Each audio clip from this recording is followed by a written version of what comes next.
श्री हंस अवतार की कथा। एक बार सनकादिक परम ऋषियों ने अपने पिता श्री ब्रह्मा जी से पूछा, पिताजी, चित्त गुणों अर्थात विषयों में घुसा ही रहता है और गुण भी चित्त की एक एक वृत्ति में प्रविष्ट रहते हैं, अर्थात चित्त और गुण आपस में मिले जुले ही रहते हैं। ऐसी स्थिति में जो पुरुष इस संसार सागर से पार होकर मुक्ति पद प्राप्त करना चाहता है, वह इन दोनों को एक दूसरे से कैसे अलग कर सकता है।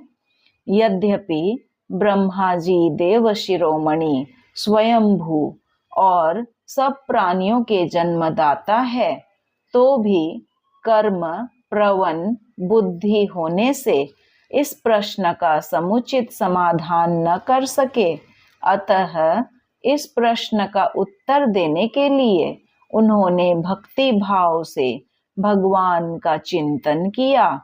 तब भगवान हंस का रूप धारण करके उनके सामने प्रकट हुए और श्री सनकादिक तथा ब्रह्मा जी से वंदित होकर सनकादि के यह पूछने पर कि आप कौन है, भगवान बोले, ब्राह्मणों, यदि परमार्थ रूप वस्तु नानत्व से सर्वथा रहित है, तब आत्मा के संबंध में आप लोगों का ऐसा प्रश्न कैसे युक्ति संगत हो सकता है।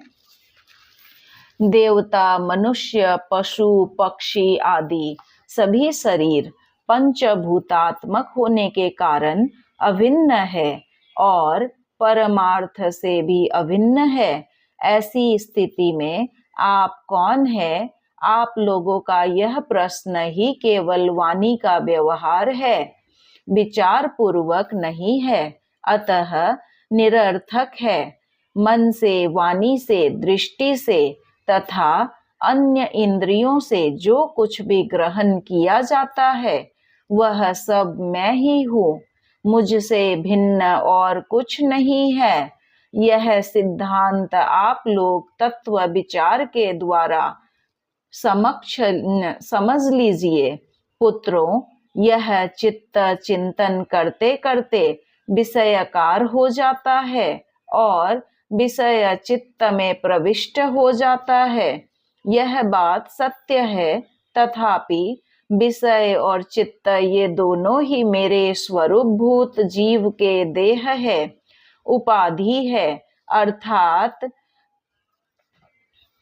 आत्मा का चित्त और विषय के साथ कोई संबंध ही नहीं है। इसीलिए बार बार विषयों का सेवन करते रहने से जो चित्त विषयों में आसक्त हो गया है और विषय भी चित्त में प्रविष्ट हो गए हैं, इन दोनों को अपने वास्तविक रूप से अभिन्न मुझ परमात्मा का साक्षात्कार करके त्याग देना चाहिए। इस प्रकार भगवान ने सनकादिक मुनियों का संशय मिटा दिया और भली भांति उनके द्वारा पूजित और वंदित होकर श्री ब्रह्मा जी और सनकादिकों के सामने ही अदृश्य होकर अपने धाम को चले गए।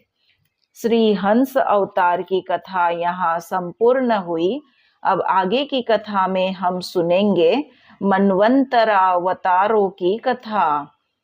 श्रीमन्नारायण नारायण नारायण, भज मन हरि नारायण नारायण नारायण।